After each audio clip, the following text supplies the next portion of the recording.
Welcome to When Feelings Flare, meeting your triggers with compassion. Please find a comfortable space for your body, just allowing yourself to settle.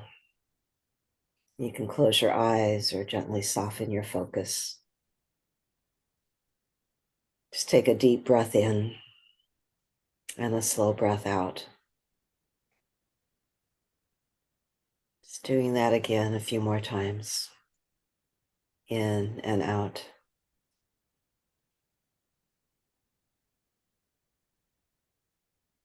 Letting yourself arrive fully in this moment.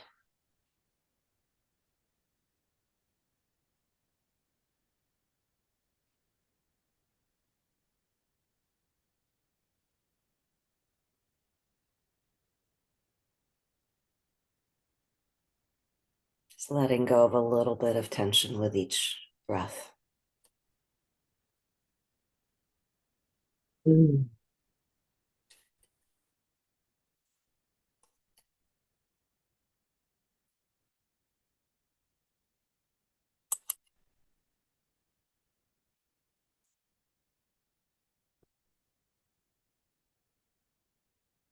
Now, please bring your awareness inward. Feel your body supported by the earth beneath you. Notice any sensations,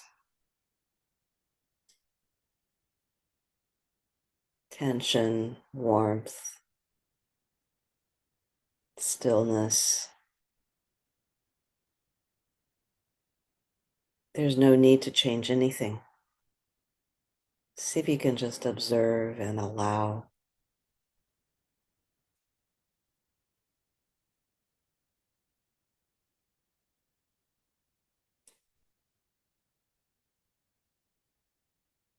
As you rest here, I invite you to gently call to mind a moment in the past week or two when your emotions felt heightened, a time that you may have felt overwhelmed, reactive, tender, or on edge.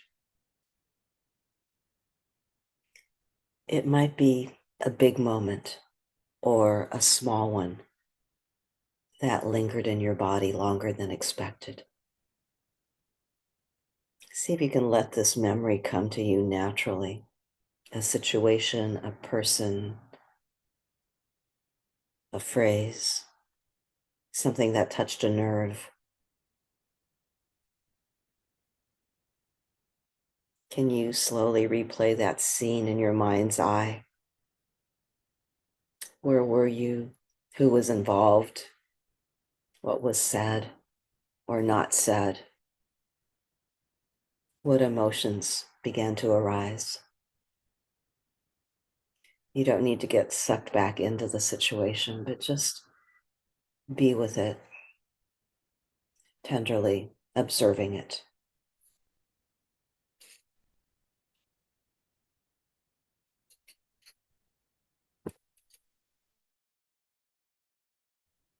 Can you name the feelings that were present? Was it anger, frustration, shame, hurt? Just name your emotions silently with kindness.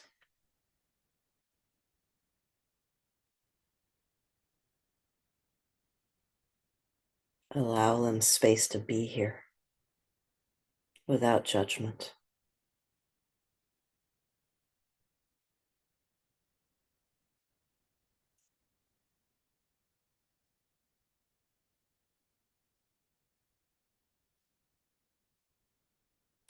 Now ask yourself what made this moment so hard. Was something important to you being threatened? A value, a hope, a need?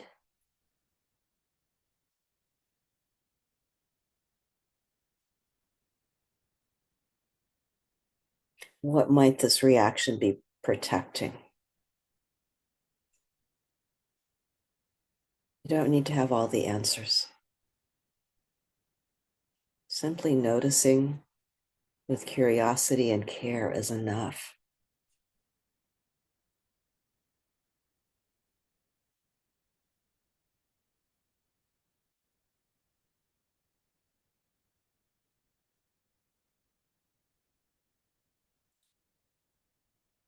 Now, can you widen the lens?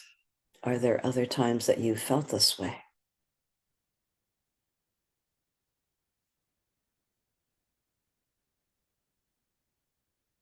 Do you notice any patterns? Are there familiar triggers that show up again and again?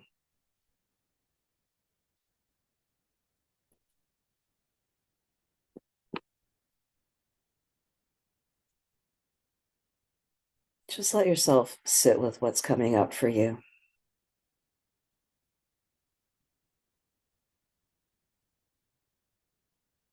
And if you can, bring compassion to those parts of you that get activated.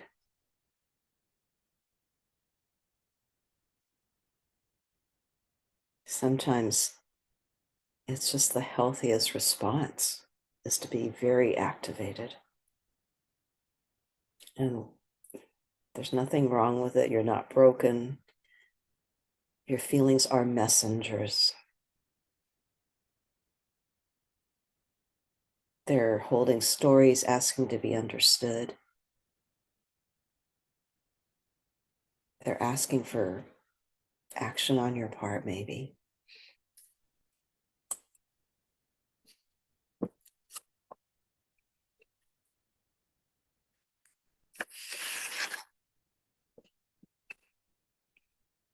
As you sit with this understanding of your reactions to situations that bring forth intense feelings, just bring your breath in again, allowing yourself to breathe even deeper. As you exhale, imagine releasing some of the tensions these triggers have held in your body. Can you soften just a little bit, loosen a little bit, create a little more space in your body?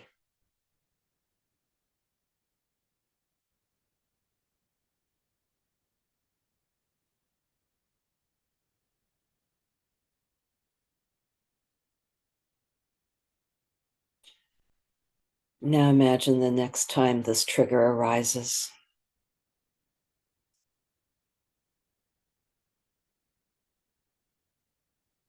What might it feel like to respond instead of to react?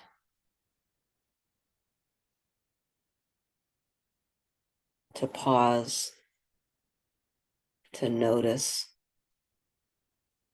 to choose.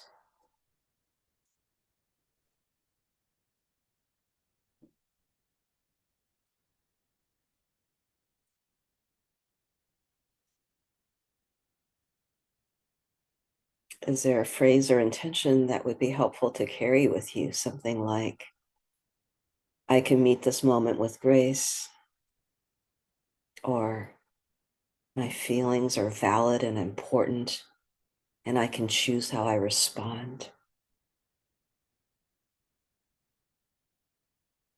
Or one of your own. What's a phrase that helps you feel strong and centered and compassionate with yourself?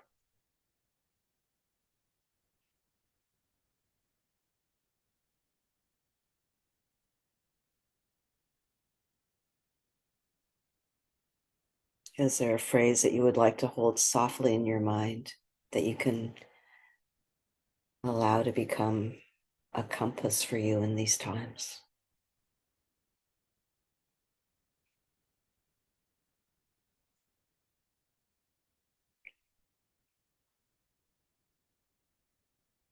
Just take one more deep breath in and exhale with ease. When you feel ready, gently wiggle your fingers and toes, bringing movement back into your body.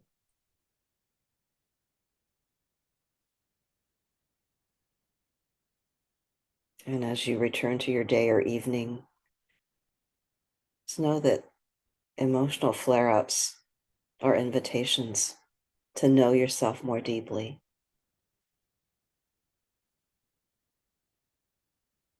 You're mapping the terrain of your emotional world, and that's a brave and beautiful thing.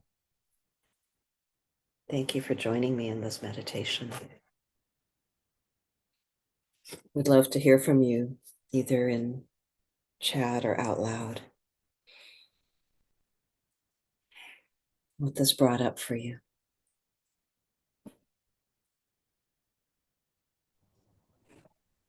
Well, I'm glad that I heard that it's Pink Day for first.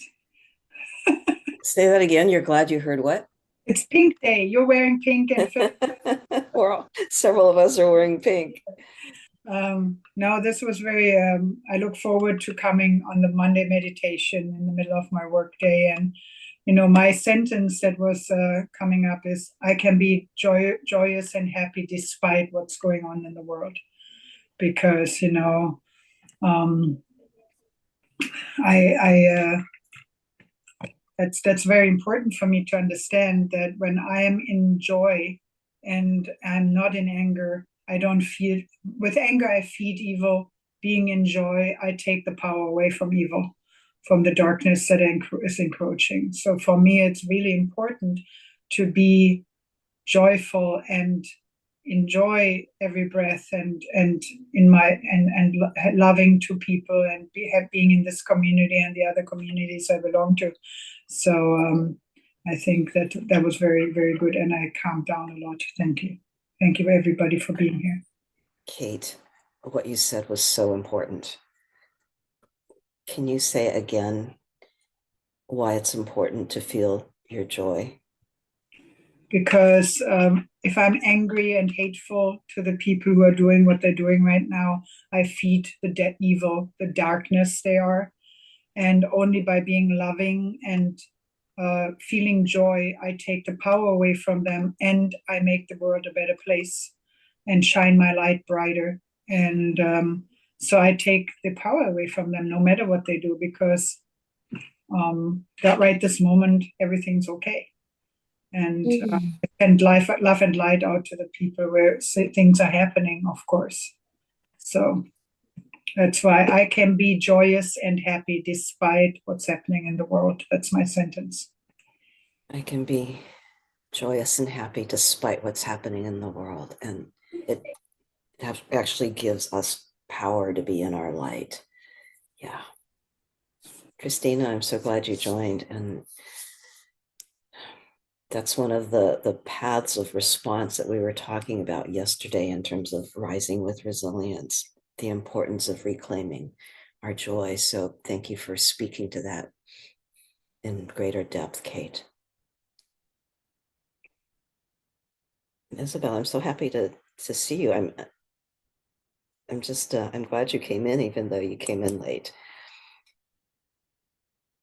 So Yana, the message to myself was, say what you need.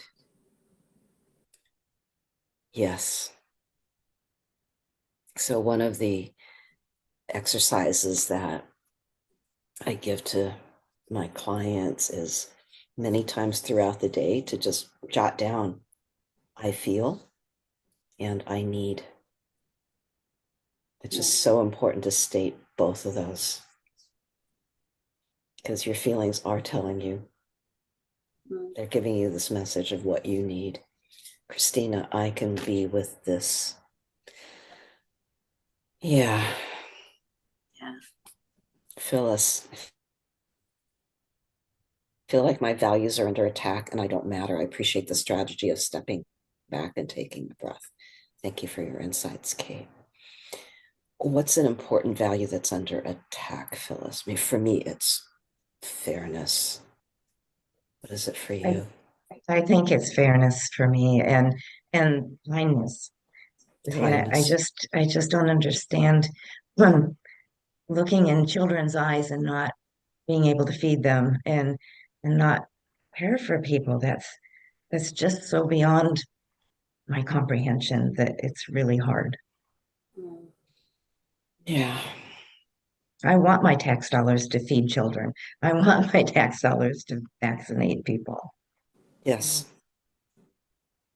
definitely. Martin, you're looking very contemplative.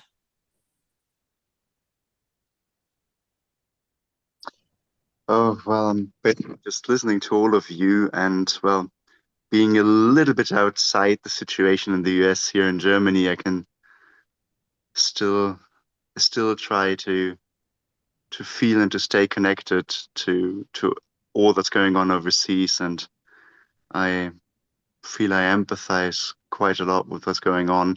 Situation is a little bit different in Germany, but so many similarities and fairly much the same insecurities I feel. And so what I what came up for me during this meditation was my feelings of friends. They they want to tell me something. They don't want to lock me up.